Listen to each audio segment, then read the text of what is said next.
Senator warns AUMF bill is declaration of international martial law. And we got Facebook mentions. We're going to end that because folks can go to the website and actually see it for themselves. Video, Senator warns AUMF bill is declaration of international martial law. It is sponsored by the Senate Majority Leader. It is ramming through, and it gives the president or future presidents unlimited power for 360 war for any reason, including economic or civil emergency in America. But it says ISIS resolution. Ron Paul wrote about it yesterday and said it is the most draconian War Powers Act in U.S. history and makes the unprecedented War Powers Act that Bush was given look like a, quote, walk in the park, close quote. So that's Ron Paul, former congressman, and it's Democrat senator. And then we're going to our guest on SJ Res 29, Senator Chris Murphy. Now, that's a U.S. senator. Now, we got trolls hitting InfoWars last night when this broke, and this morning saying it's not real, and that he's not a real senator and it's the Onion. They know how dumb the public is who isn't awake. They want them to just think it's not true, think we're the X-Files, and then tune out. No, we'll pull up a Senate page. Murphy is U.S. Senator. Let's put it on screen.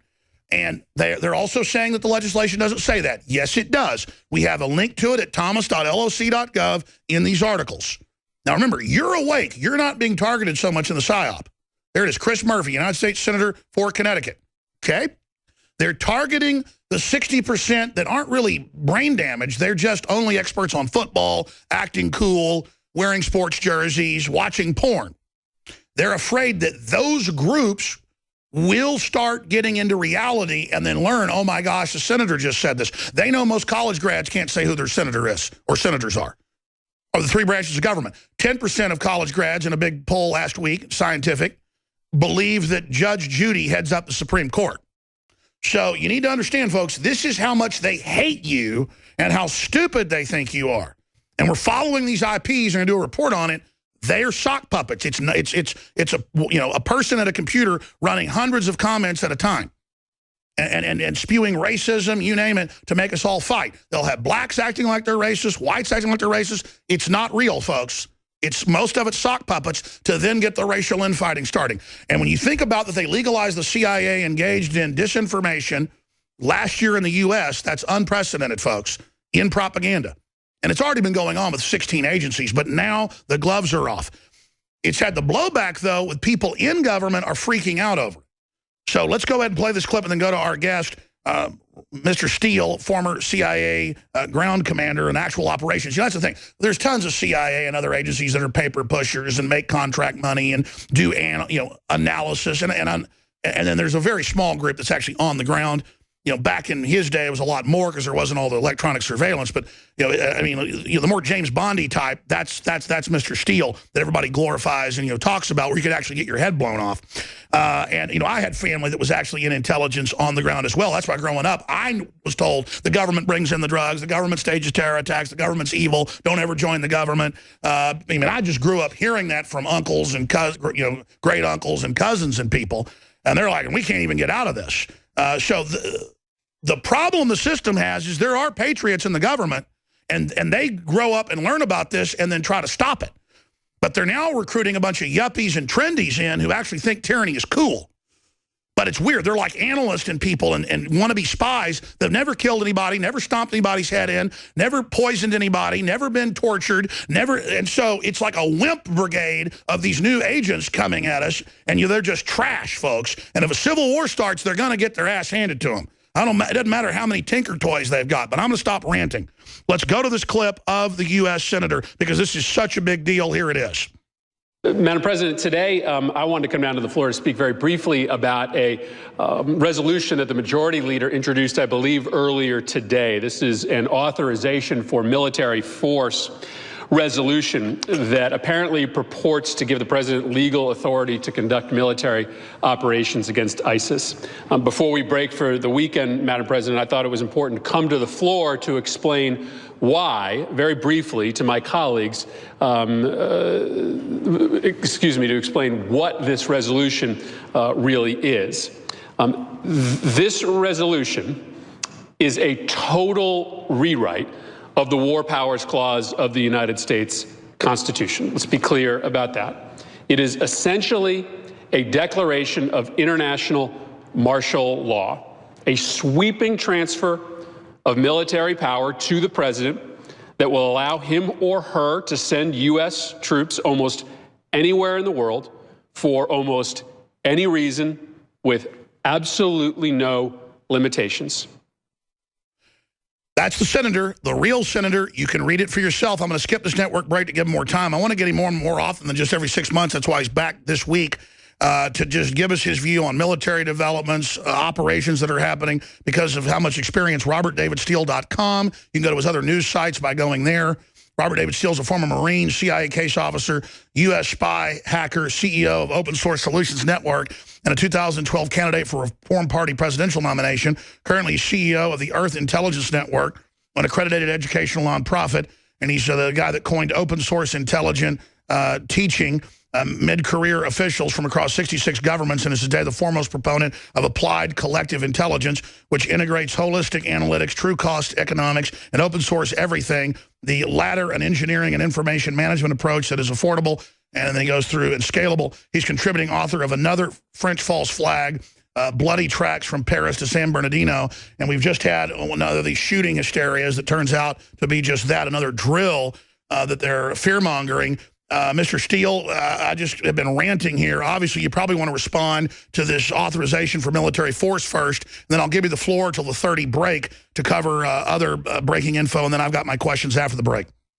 Well, I always love watching you lead up to my coming on, and you have been on a roll, Alex, but I absolutely agree with you. Violence is down. A lot of people are out of work.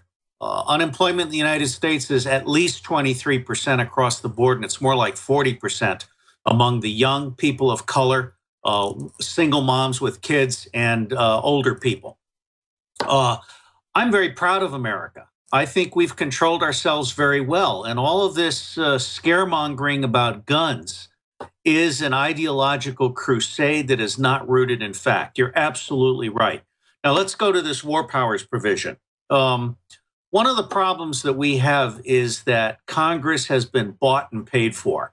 Congress is now in a treasonous state. It is in violation of Article 1 of the Constitution, which is the Balance of Powers Act. It is absolutely outrageous that the United States has such a presence overseas and is engaged in armed, violent operations in over 130 countries. We are killing people in over 130 countries between drone assassinations being run by the CIA, Joint Special Operations Group, and other black mercenary operations that are funded and paid for not just by the taxpayer, but by borrowing against the future of our children. So I personally believe a constitutional convention is absolutely necessary. Now, I've shared with you, Alex, my letter to Governor Abbott. And I have to tell you, Governor Abbott has morons reading his mail. I got back a form letter, and you're free to post my letter to Governor Abbott. I'd be glad to have everybody read it because I think the governor has not read it. A brain-dead intern saw 2 words, Constitutional Convention, and sent me a form letter explaining things I already know. Such as the and I understand you're trying to get through to him. He's been over in Europe on a trade junket, but I actually run into his chief of staff and actually know him. I'll make sure it gets delivered to him. Well, God bless you, Alex, because I think this would be good for Texas and it would be good for the governor. Because I have got more email as a result of my last appearance on your show than ever before.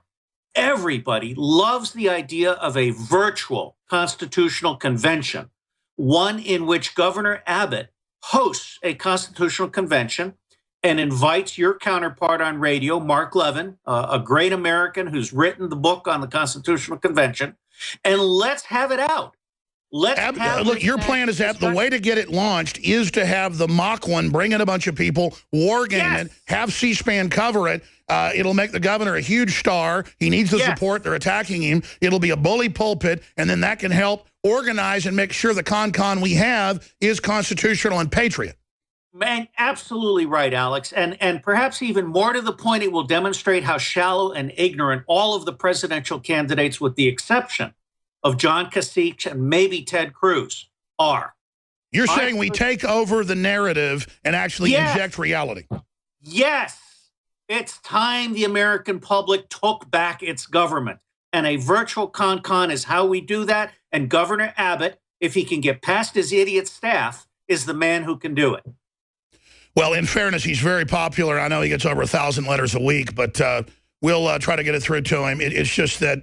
And it's not just him, Alex. I've had this problem with the U.S. government. The problem is that people put interns on the front end of their mail. And interns don't have the depth of knowledge to actually see big ideas coming at them. Like you just flashed on that thing. They see two words, Constitutional Convention, and they send out a form letter that says, oh, yes, this is something that requires 34 states out of the 50 to ask for. Duh.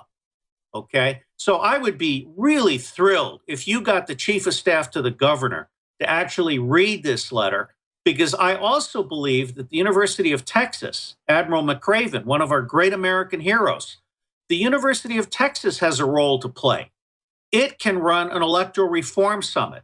It could run an unemployment workshop. Nothing makes me crazier than people like Rachel Maddow calling people like you and me unemployment truthers when we're trying to explain that the reality in America is that most of us are either unemployed or we're juggling 2 or 3 jobs without benefits just to try to make ends meet at a time when inflation is still rising.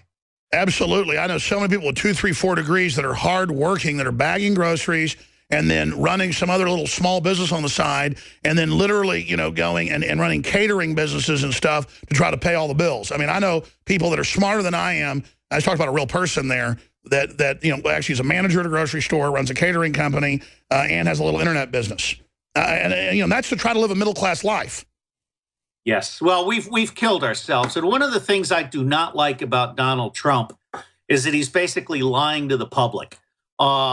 China did not take our jobs. Our CEOs gave them our jobs because we have a two-party tyranny that is basically what Matt Taibbi calls in his brilliant book, Griftopia, the merger of political crime and financial crime.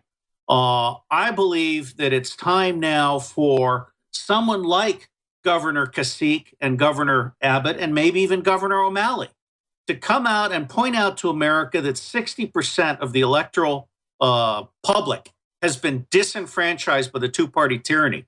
And if we go into a new election, let's say Mike Bloomberg runs, that's actually good because he'll pull votes from Hillary Clinton or Bernie Sanders, who I consider a fraud. But the bottom line here is we need a clean sheet, fresh start. We need. By the way, Bloomberg, as you predicted last week, came out 3 days later and said he may run. And, of course, we've also got Biden talking about running now. What's your view on Hillary? I mean, she is in so much trouble. She's having, in fact, we have the video, coughing fits. She looks... Let me be crystal clear. I think Hillary Clinton is a dishonest, incompetent toad. She has absolutely no redeeming virtues. She kicked Al Gore out of the vice president's office in the old executive office building. She treats people very, very badly. All of my Secret Service contacts say that they will never, ever again work for her. She is a dishonest, cruel, self-centered person. I absolutely think that anybody who votes for Hillary Clinton is an idiot. I have interviewed Jim Tucker, the late, great Jim Tucker that exposed Bilderberg, which is the secret Davos for new viewers and listeners. He said that they tell people, do not look in her eyes. She doesn't tip. She treats the smallest people and tells them you are scum. She is so hateful even to her staff. They said that, and then I had a chance infiltrating Bilderberg quite a few times to actually then go back the days after. Now they just close it for days after, so I have trouble, and talk to the staff who wouldn't talk to me, especially English speakers in Virginia, and the police and everybody. And you know, the first few days they won't talk to us, but then after that they go, oh, here's the documents. They're horrible. We've never been treated so bad. These are evil men. It's like a James Bond movie is what they say. That's like, is that Spectre? And well, of course, the truth teller on Hillary Clinton is the guy in charge of the Congressional Commission that she worked for, is on the record as saying that he would never, ever hire her again She was dishonest beginning in her days as a congressional staffer. This is not a... That's right. He said on Watergate she was a total criminal snake. Yes, absolutely. And now let's... Didn't she commit some crimes and got away with it on that hearing? It was a bunch of stuff. She proposed illegal activities as part of trying to win. This is a woman who will do anything to get her way, even if it's an un-American, unconstitutional way. In this, she's very like Henry Kissinger, who joked that the illegal we do immediately, the unconstitutional takes a little longer. Hillary Clinton is an unconstitutional person and should absolutely not be considered, nor should Bernie Sanders, frankly. So let me ask you this. Who do you think are because, I mean, these guys like George Shultz and James Baker and Kissinger are kind of fading out. Rockefeller reportedly now is at almost 100. I think he's like 98, does have dementia, but comes in and out. He was the kingpin till 5 years ago. They tried to have his nephew Jay do it, but he's not as on the ball, obviously. The word is Brzezinski's right up there at the top, but still it's Kissinger. Like General Jones said 5 years ago in the Council on Foreign Relations publication, I get my orders from Henry Kissinger every day when he headed up the National Security Council. And that was a serious quote. Who globally are really running things? Realistically, Kissinger and Brzezinski are the best of the servant class. Okay, they're servants. They're not rulers of men. They take their orders from the banking families. No, I understand. So like they're the top front men or the imperial legates, like when the old Roman emperors would send a general out who spoke in the voice of the emperor or in the voice of Sauron. Right, exactly. And the reason we need a constitutional convention, the reason we need an electoral reform summit, which I would love to have Ron Paul and Dennis Kucinich from across the aisle be the lead people, together with Jesse Ventura, Cynthia McKinney, Jill Stein, and of course, all of the presidential candidates now running should be invited to appear so that all of them can demonstrate how shallow they are, with the possible exception of John Kasich. I think Kasich is going to come out of the next month ahead of the game. And I don't know if you've picked this up, but there is a wild, wild story on Mario Rubio as a gay prostitute, as a teenager. Wayne Madsen, one of your investigative journalism counterparts, has come out with this. I think this story has legs, and I think it's going to deepen. And Larry Ellison... Absolutely. We're getting Wayne on. In fact, let's try to get Wayne on in the 4th hour today, or even the 3rd hour for 10 minutes on that. And I did see that article, and I meant to have a meeting about it, I've got... Grab that article. Grab that article. Absolutely. And I've got, women connected to the Clintons saying they're worried that they're going to kill them. That's up on drudgereport.com. This is just, the news is insane nowadays. Well, Alex, one of the good things is it's no longer as easy to kill people and get away with it as it used to be. I think America is ready for a truth and reconciliation moment. And one of the reasons I strongly hope that Governor Kasich and Ted Cruz, among others, will come in favor of an electoral reform summit is because we need to get all Americans back into the process of democracy. And the easiest way to achieve peace and prosperity in the United States of America is to restore integrity to our government. And that's what the Electoral Reform Summit would do in time to elect libertarians and Constitution, working parties, even justice and working families, members to Congress. That breaks the back of the two-party tyranny. That restores... Sure, that's why they've been trying to divide and conquer us. Stay there, Mr. Steele. We're going to come back and get into the threats against people that have been exposing the Clintons, what's happening with the economy. Now, before we go any further here, look at these headlines at drudgereport.com. The U.S. debt is up to $70,000 per household under Obama. And it just continues to grow exponentially. And the Republicans, like Mitch McConnell, are trying to hand him and whoever comes after him martial law level war powers. Just carte blanche, anything you want. And they're acting like it's no big deal. It's not even in the news. It took us a day to find out it was going on, and then 4 days to find out that a U.S. senator had come out. And by the way, it turns out he gave his speech calling it international martial law before I said it was a declaration of worldwide military martial law. Because that's what it is. A senator said what I said before I said it. Think about that. That's not him reading what because I thought he must have heard what I said and said that. No, he said it before I did, a day before. That's because it's what it is. It's not Alex Jones rhetoric getting picked up like Rachel Maddow says. This is just crazy. He claims there's a militarization of police and armored vehicles and billions of rounds of ammo being deployed. It's all lies. Yeah, at fed.bizops website. I mean, and then we have all the cops on tape going, yeah, we're being trained to take on the veterans and gun owners. We think it's a terrible idea, but we're being trained to do it. Here's the training manual. And then they just get up there on TV and say it doesn't exist. We're going back to our guest here. You got quite a few websites. They're all amazing, but particularly should folks go to robertdavidsteele.com or should they go to the other site? If you go to that website, you'll see websites over on the other end. The blog, which also has the donate button, since I have no salary, pension, or savings. The blog is Phi Beta Iota.net. That's like Phi Beta Kappa, but iota for smart people. So Phi Beta Iota.net is the blog where I curate over 80 really top people from around the world who do public intelligence in the public interest. And then the political site is BigBatUSA.org, which I'm trying to turn over to anybody who will support electoral reform, because I believe there are 100 million pissed off voters who would pay $10 each for a Liberty Fund to basically buy our government back. So PhiBetaIota.net and BigBatUSA.org are two of the sites. All right, going back to this war powers authorization, for me that's such a huge deal. Ron Paul saying it's tyranny.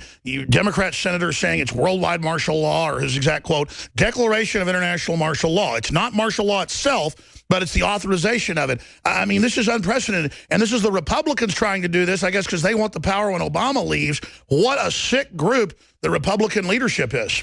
Well, I agree, and I frankly support the Tea Party members of the Republican Party who are telling the Republican Party to stick it.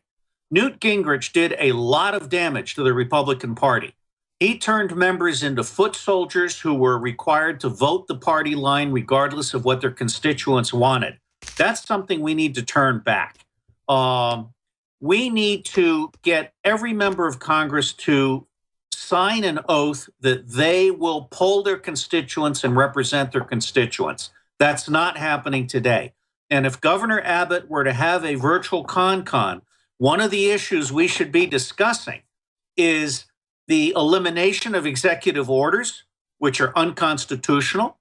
We should be discussing a congressional demand for a grand strategy review. Ron Paul did a great book, his collection of his speeches on peace and foreign policy of peace, friendship, and commerce.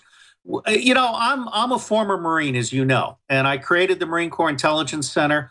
I believe we need to strengthen our military. However, Donald Trump is an idiot when he says he wants to give more money to the military.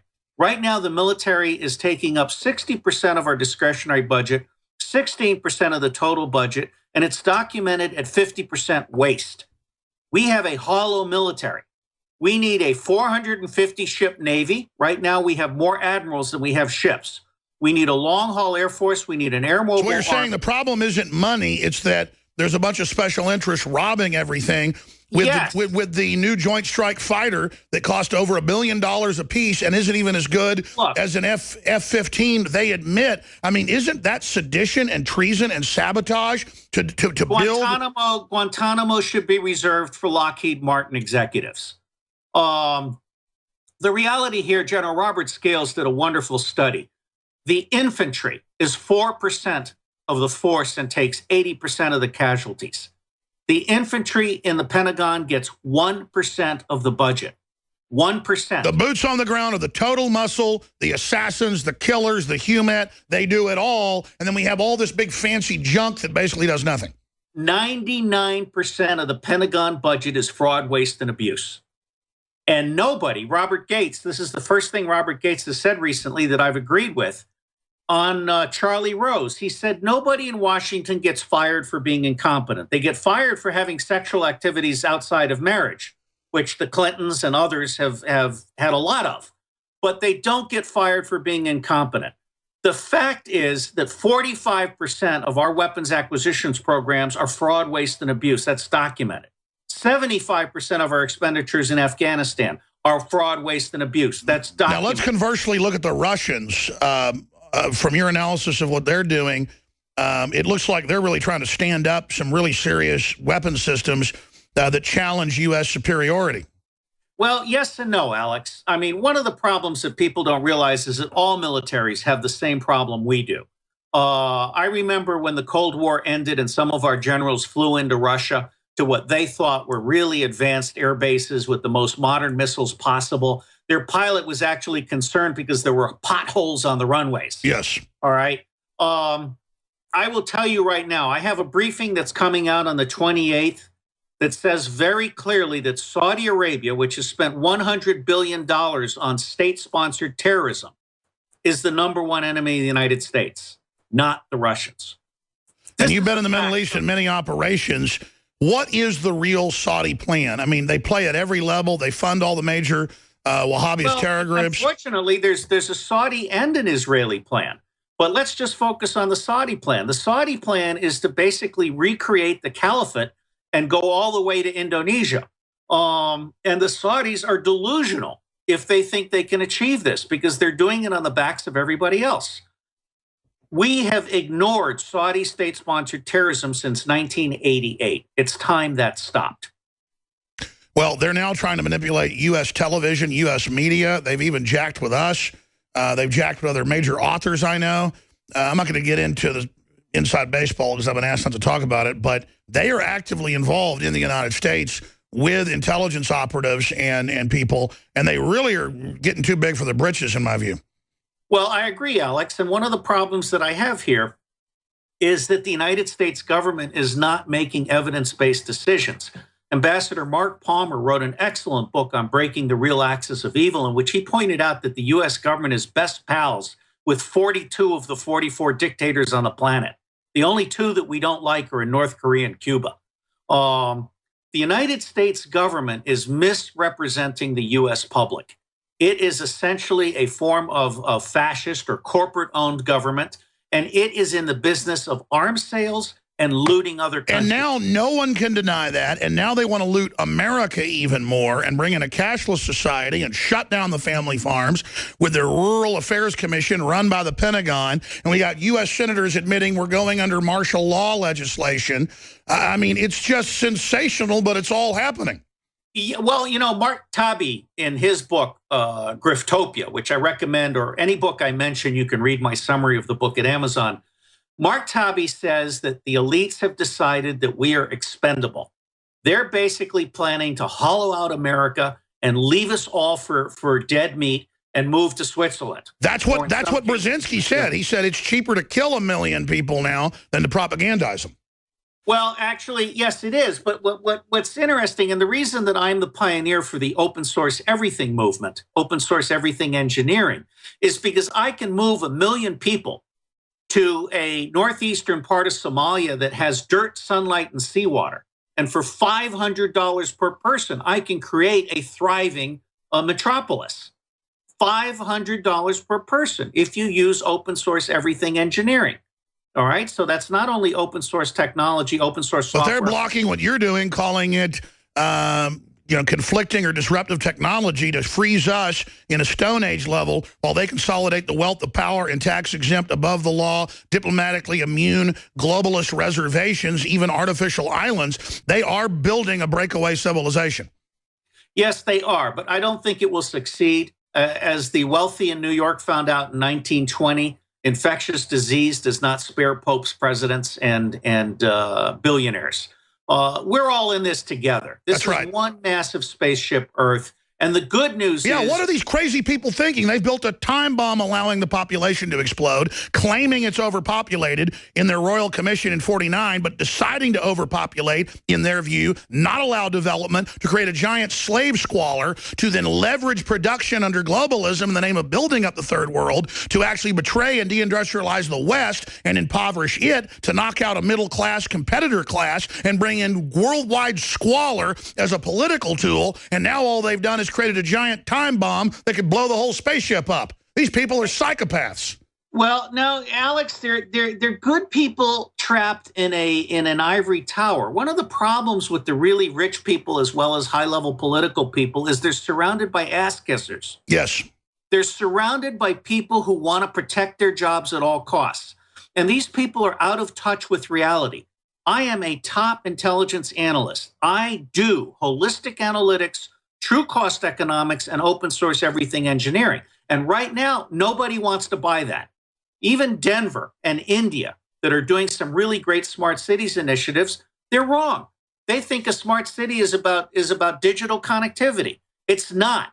It's about building a city that doesn't have true costs so heavy that it cannot be continued forever. Okay, water costs, for example. Well, it's truly self-sufficient. I've read your material. It's amazing. Folks should read your book, but I mean, and your essays. But let's expand because we're about to go to calls here. The establishment does not want self-sufficient local systems because it wants control. It sells tyranny as sustainability, but it's the opposite of sustainability. You're pushing real sustainability, so that's how these things get confusing. But I just want to add this. When I say we're overpopulated, they made the decision to overpopulate because they didn't scale the clean farming systems and systems they knew were there. The British government had a commission, and it's all there, and they actually planned the future out. This got adopted by a bunch of other people, folks, and so they built an unsustainable system on purpose to then be able to control everybody. It's not that I'm saying we're overpopulated. I'm saying with the system we've built, we're overpopulated. Mr. Steele, do you agree or disagree? I agree, and I can make all these problems go away. The fastest way to control population is with education, food, and housing. As soon as you do that, people stop having too many babies. And I also believe that's what the commission said, and they said we're not going to do that. Well, they are going to do that, and the good news for them is we're not going to burn them down. Well, absolutely. How do they ever think they're going to get away with this when the word's already out what they did? I think these people live in a delusional world. I mean, look at this guy that jacked up drugs to $700, and now he's looking at a jail term. These people really think that they are in charge. And what they don't understand is that they have been living on tolerance. They have been living on the bubble. Now that the bubble has burst, now that everybody is paying attention, I mean, I'm disgusted with Forbes, for example. They just had an article about how the system is rigged, but they can't bring themselves to discuss the fact that 60% of all Americans have been completely disenfranchised. Libertarians, Constitution, Green, Reform, Natural Law. Yeah, they were greedy. They rigged it to steal everything instead of just rigging it to put themselves in charge. What dumb managers, even if they're going to be corrupt, to screw everyone? Well, I agree, Alex, and I'm hoping, and this is why Governor Abbott has an opportunity to rise to save America. If he sponsors a virtual CONCON and electoral reform summit, he changes everything. Well, I agree. He can't just sit there and call for the idea and look like a leader. We need to call all the governors, organize it, start the beta test. That's what will launch the whole thing. And I do believe that the United States is in a precondition of revolutionary state. The most popular graphic on my website is preconditions of revolution that exist in the USA today. There are going to be more cop killings. There are going to be more people who lose their minds and start shooting. You know what? I want to hold Jerry over. Stay there. And we're going to take a few more calls. This is a great point. And again, I'm not saying the police are perfect, folks. You can't just execute random cops. They want to make the revolution about that instead of going after the real elites. I mean, if you're going to get physical, you know, the average cop, you don't even know their name. That's not the target, folks. And I'm not saying get physical, period. And I'm doing a briefing later this week on ISIS as a false threat and Saudi Arabia as the real threat. And one of the questions I was asked to answer was, is there a legitimate competitor to ISIS? And the answer is yes, there is. It's called legitimate governance. When wealth is concentrated and governance is out of control, over-regulation, over-taxation, over or under benefits. Selective enforcement's the big one. Yes. And so what you have here is you have a population. It's like rats being packed into an aquarium. People eventually start losing their minds. Good people start losing their minds. And cops, because their uniforms, they're the easiest, most visible target for angry people who have lost their minds. The United States is not far behind Mexico. Yeah, police especially just either ought to quit their jobs or help take the government back because, I mean, the globalists are willfully trying to make you the target. It's a really bold move, I got to say, of the establishment. And I think it's backfired because I talked to the police and military. They see through it, Mr. Steele. But, Alex, I want to make a point here, which is Governor Abbott has less than 30 days to get his act together. If he does not sponsor these events in March, we will lose the election cycle. No, I get it. We need to push that, and let's try to develop a plan to try to get him to do it or get some other governor to do it. I hear you.